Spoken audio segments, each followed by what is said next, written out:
जय हिंद सभी को। आज की क्लास में हम पढ़ने वाले हैं मोनोपोली फर्म, एकाधिकार बाजार। तो चलिए शुरू करते हैं।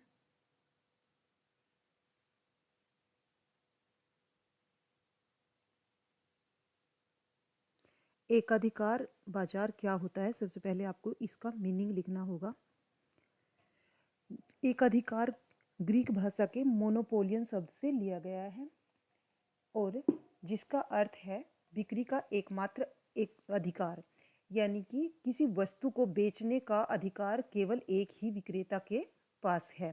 यह वह स्थिति होती है जिसमें किसी भी वस्तु का विक्रेता यानी बेचने वाला एक व्यक्ति होता है और जबकि खरीदने वाले क्रेता बहुत सारे होते हैं।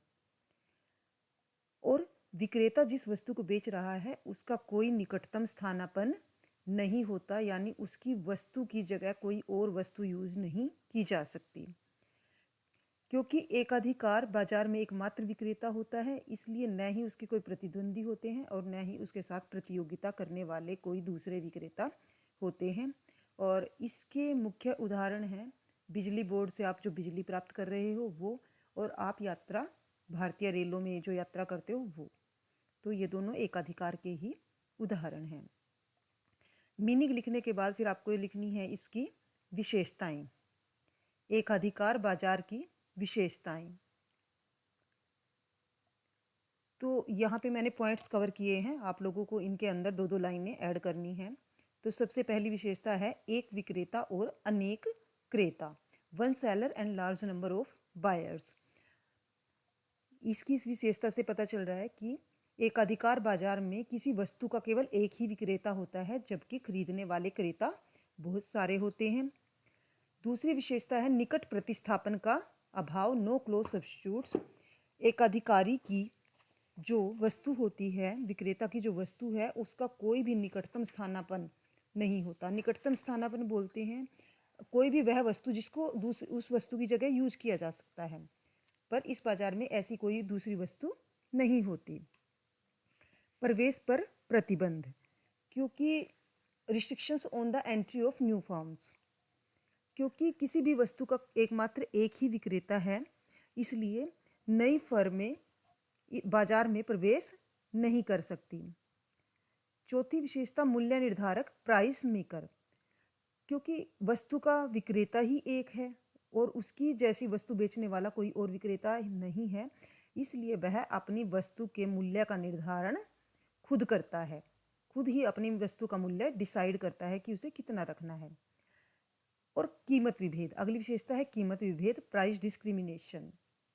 जो विक्रेता है वह कीमत विभेद कर सकता है, प्राइस डिस्क्रिमिनेशन कर सकता है। प्राइस डिस्क्रिमिनेशन क्या होता है कि जो विक्रेता है वो अपनी वस्तु को विभिन्न क्रेताओं को, विभिन्न खरीदारों को अलग अलग कीमतों पर बेच सकता है। इसके ऊपर भी एक पूरा क्वेश्चन बनता है, वो हम फिर अपने अगले किसी लेक्चर में करेंगे। छठा है असामान्य लाभ। एकाधिकारी को सबसे पहले तो आप ये जान लीजिए कि जो एकाधिकार बाजार का एकमात्र विक्रेता होता है उसे हम एकाधिकारी बोल सकते हैं। तो जहां भी एकाधिकारी वर्ड यूज हो रहा है इसका मतलब है जो विक्रेता है, जो एकमात्र विक्रेता है, उसको एकाधिकारी कहा जा रहा है। तो यहाँ पे थे हम असामान्य लाभ, अब नॉर्मल प्रॉफिट। लॉन्ग रन में, दीर्घ काल में एकाधिकारी को, फर्म को असामान्य लाभ प्राप्त होते हैं, यानी फर्म की जो औसत आगम है वो उसकी औसत लागत से अधिक होती है। सातवीं विशेषता है एकाधिकारी फर्म उद्योग भी है। पूर्ण प्रतियोगिता में हमने पढ़ा था कि उद्योग क्या होता है, फर्मों का समूह, पर यहाँ तो फर्म ही एक है तो वो अपने आप में उद्योग भी है। उसके बाद आठवीं विशेषता है पूर्ति वक्र का अभाव। एकाधिकार बाजार में पूर्ति वक्र का अभाव पाया जाता है, इसमें कोई पूर्ति वक्र नहीं होता। एकाधिकारी मांग तथा लागत दोनों को एक साथ ध्यान में रखकर ही यह तय करता है कि कितना उत्पादन करना है तथा उसकी क्या कीमत निर्धारित करनी है। अतः एकाधिकार में कोई भी पूर्ति वक्र नहीं होता। उसके बाद 9वां पॉइंट हमारा आ जाता है AR और MR वक्र का आकार। सीमांत आगम और औसत आगम का आकार कैसा होता है एकाधिकार बाजार में, इसे यहाँ इस डायग्राम में दिखाया गया है। आप ये 9वीं विशेषता लिख के और इस डायग्राम को बना दोगे। तो एक अधिकार बाजार में जो एमआर वक्र है और एआर वक्र है वो दोनों नीचे की ओर झुके हुए होते हैं और एआर वक्र एमआर वक्र से ऊपर की ओर रहता है। आगे हम जितने भी डायग्राम्स बनाएंगे उसमें ये दोनों के दोनों यूज जरूर होंगे। एआर और एमआर वक्र इतना डायग्राम उसमें बनेगा ही बनेगा। तो ये होगी इसकी विशेषताएं। अब विशेषताओं के बाद चलते हैं एक अधिकार बाजार में फर्म का संतुलन। इक्विलिब्रियम ऑफ मोनोपोली फर्म आ जाए, एक अधिकार बाजार में फर्म का संतुलन आ जाए, या फिर determination of price and output under monopoly, यानी एक अधिकार में कीमत और उत्पादन का निर्धारण आ जाए। वो एक ही चीज़ होती है, वहाँ पे हमें संतुलन ही बताना होता है। तो इसमें आप इतना ही लिखोगे इसके अंदर कि एक अधिकार बाजार में फर्म उस समय संतुलन में होती है जब निम्नलिखित दो शर्तें पूरी होती हैं।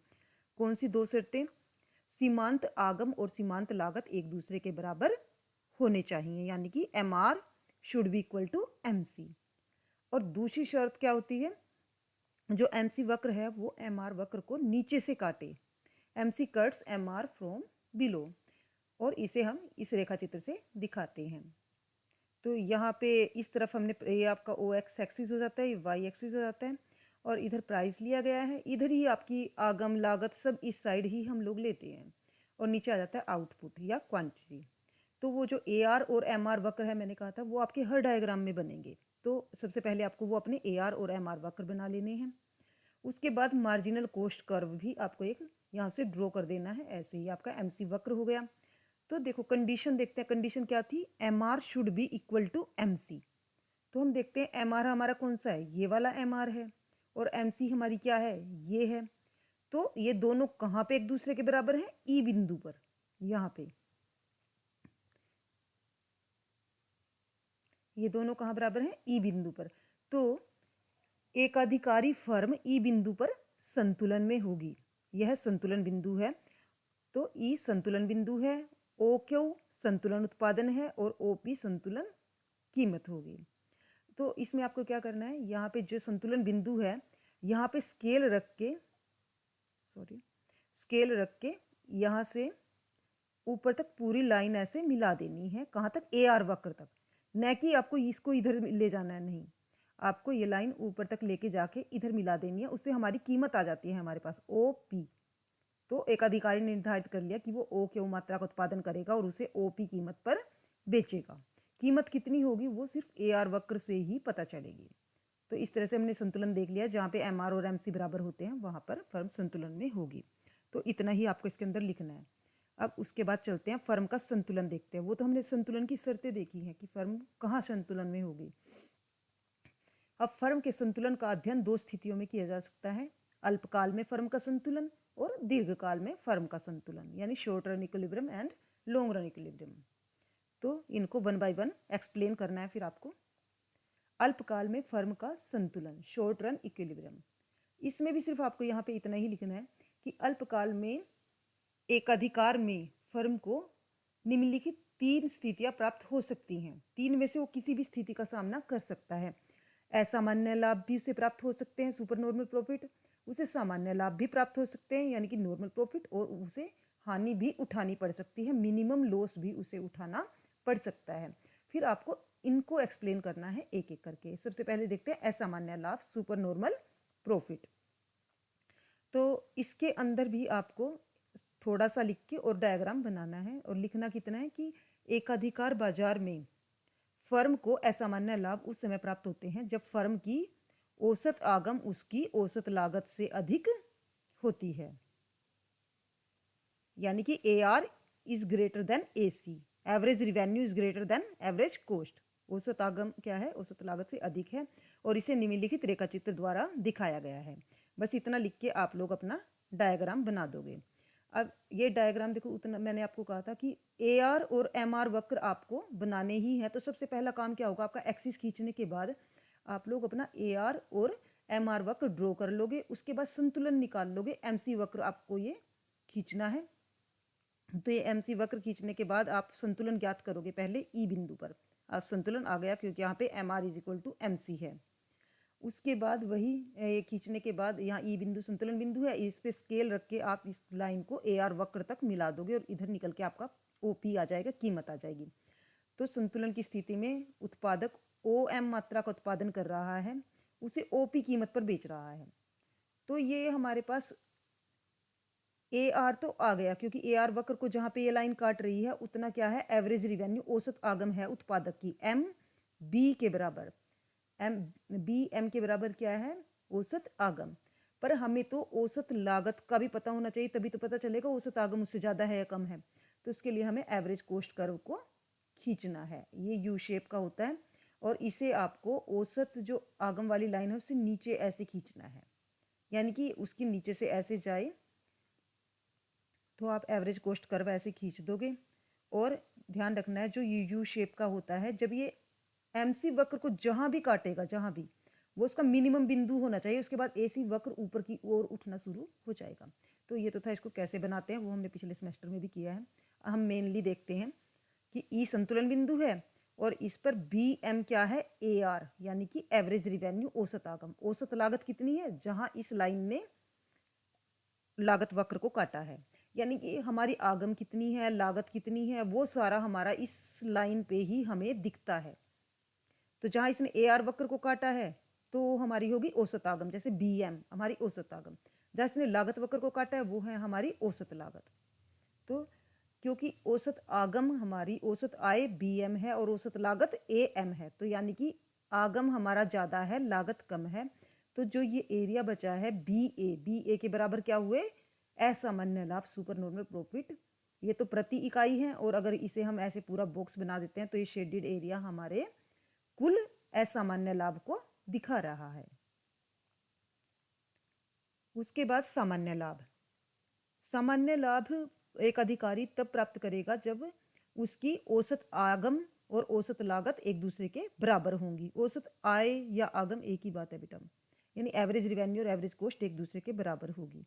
डायग्राम सेम बनेगा, बस सिर्फ सारे डायग्राम सेम बनेंगे बेटा, सिर्फ AC वक्र का फर्क आएगा। AC वक्र जो एवरेज कॉस्ट कर्व था वहां पे AR वक्र से नीचे था, सुपर नॉर्मल में ऐसे, और नॉर्मल प्रॉफिट में ये AR वक्र को टच करता हुआ जाएगा। तो उतना मैंने आपको बता चुका है, संतुलन E बिंदु पर है। और यहाँ से हम देखें AR हमारा कितना है, AM, और एवरेज कॉस्ट भी कितनी है, AM, क्योंकि एवरेज कॉस्ट वक्र भी यहाँ पे ही टच कर रहा है। तो क्योंकि यहाँ पे फर्म की औसत आगम भी AM है और औसत लागत भी AM है, तो फर्म को क्या मिल रहे हैं, एक अधिकारी को क्या मिल रहे हैं, सामान्य लाभ, नॉर्मल प्रॉफिट। अब उसे असामान्य लाभ भी प्राप्त हो सकते हैं। सॉरी, वो हो गया हमारा असामान्य लाभ हो गया, सामान्य लाभ हो गया। अब आते हैं न्यूनतम हानि पे। एक अधिकारी को न्यूनतम हानि भी उठानी पड़ सकती है अल्पकाल में। किस स्थिति में, अगर उसकी जो लागत है वो उसके आगम से ज्यादा हो। पर लागत ज्यादा है आगम से, पर फिर भी जो उसको औसत परिवर्तनशील लागत जरूर मिलनी चाहिए, तब वो सिर्फ ना बंधी लागत का नुकसान उठा सकता है, पर परिवर्तनशील लागत का नहीं। तो अगर ये स्थिति भी है, उस स्थिति में भी उसे अपनी परिवर्तनशील लागत, एवरेज वेरिएबल कॉस्ट उसको जरूर मिल रही होनी चाहिए। तो आपको सिर्फ इतना ही इसके अंदर लिखना है, यानी कि एवरेज कॉस्ट ज़्यादा है एवरेज रिवेन्यू से, पर फिर भी average cost average variable cost के बराबर है। और इसे निम्नलिखित रेखा चित्र से दिखा सकते हैं। यहाँ पे भी सेम ही आपका डायग्राम बन गया है। पहले AR वक्र, MR वक्र ड्रॉ करोगे, उसके बाद संतुलन निकालोगे, MC वक्र को खींच के, E बिंदु पे संतुलन है, और जो एवरेज कॉस्ट कर्व होगा वो आपको अब AR वक्र से ऊपर लेके जाना है। असामान्य लाभ में हमने AR वक्र से नीचे रखा था, सामान्य लाभ में हमने इसको इससे टच करते हुए लेके गए थे इसको, और लॉस में हम इसे ऊपर लेके जाएंगे। तो अगर हम संतुलन की स्थिति में देखें तो फर्म की औसत लागत कितनी है, NM, यानी लागत आ रही है NM के बराबर, और उसे आय प्राप्त हो रही है बस AM के बराबर।